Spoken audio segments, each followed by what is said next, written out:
हिमाचल में भी सैलाब का सितम बरकरार है। कुदरत की ऐसी मार पड़ी कि लोग देखते रह गए। हर तस्वीर परेशान करने वाली है। लगातार हो रही बारिश की वजह से हिमाचल में भी जगह जगह बाढ़ जैसे हालात हैं। नदी नालों में उफान की वजह से एक पुल भी टूट गया। हिमाचल प्रदेश के अलग अलग इलाकों में बारिश और बाढ़ की तबाही को दिखाने के लिए ये तस्वीरें ही काफी हैं। सिरमौर में जहां पुल धराशाही हो गया, वहीं कुल्लू में पहाड़ भर कर गिर पड़ा। शिमला के पास एक पिकअप नदी में जा गिरी। देखिए कैसे सिरमौर में इस बारिश की भेंट चढ़ गए एक 72 साल पुराना पुल। नदी के तेज बहाव में पहले इसके 2 पिलर क्षतिग्रस्त हुए, फिर देखते ही देखते इसका एक बड़ा हिस्सा टूटकर नदी में समा गया। इस पुल की तरह ही कुल्लू मंडी मार्ग लैंडस्लाइड की तस्वीरें कैमरे में कैद हुई। एक तरफ नदी का रौद्र रूप तो दूसरी तरफ पहाड़ से गिरता मलबा और चट्टान। कुदरत का बेहद खौफनाक रूप यहाँ नजर आया। उत्तराखंड में भारी बरसात का अलर्ट लगातार जारी है। कई जिलों में भारी बारिश की संभावना जाहिर की गई। देहरादून जिले में स्कूलों की छुट्टी कर दी गई है। क्लास 1 से लेकर 12 तक की क्लासेस बंद रहेंगे। स्कूलों में छुट्टी का आदेश जारी किया गया। चमोली जिले में भी स्कूल्स बंद हैं। आंगनबाड़ी सेंटर्स पे भी छुट्टी के ऐलान किए गए हैं। एजेंसीज को हाई अलर्ट पर पूरी तरह से रखा जा चुका है। खाली कर दे। तो लोगों से बारंबार अपील हो रही है कि नदी से, नालों से, नहर से आप अपनी दूरी बना के रखिए। भारी बरसात का अलर्ट उत्तराखंड में जारी हुआ है।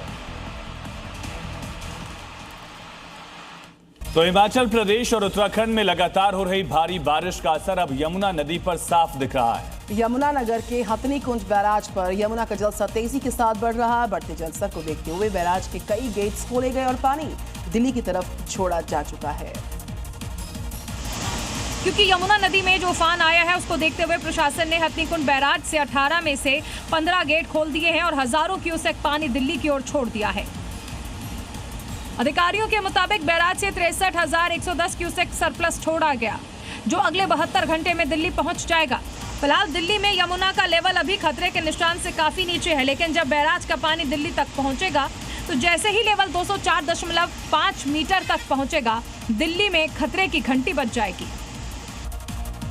तो असम में बिगड़े हुए हालात जो हैं, इसमें बाढ़ बरसात से ज्यादा हालात चारों तरफ खराब है। कई लोगों की मौत का आंकड़ा सामने आया।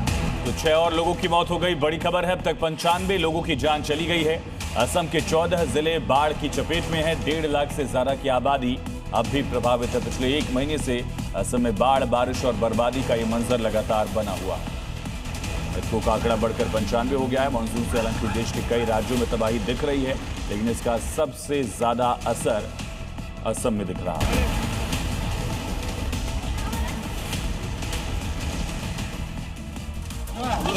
असम के मुख्यमंत्री हिमंता बिस्वा शर्मा ने बाढ़ प्रभावित इलाके के लोगों को राहत देने के लिए कई अहम घोषणाएं की हैं। उन्होंने कहा कि सभी प्रभावित जिलों में नई पाठ्य पुस्तकें भेज दी गई हैं और स्कूल यूनिफॉर्म भी जल्द पहुंच जाएंगी। विद्यार्थियों के लिए पढ़ाई का सामान खरीदने के लिए आर्थिक मदद की प्रक्रिया अगले दिन से शुरू होगी, जबकि स्कूल 10 अगस्त से दोबारा खुलेंगे।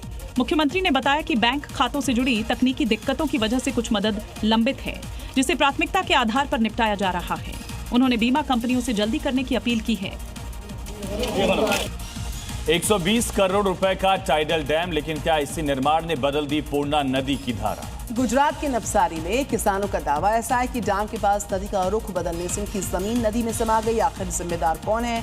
बाढ़ या निर्माण में लापरवाही? ये बहुत बड़ा सवाल है।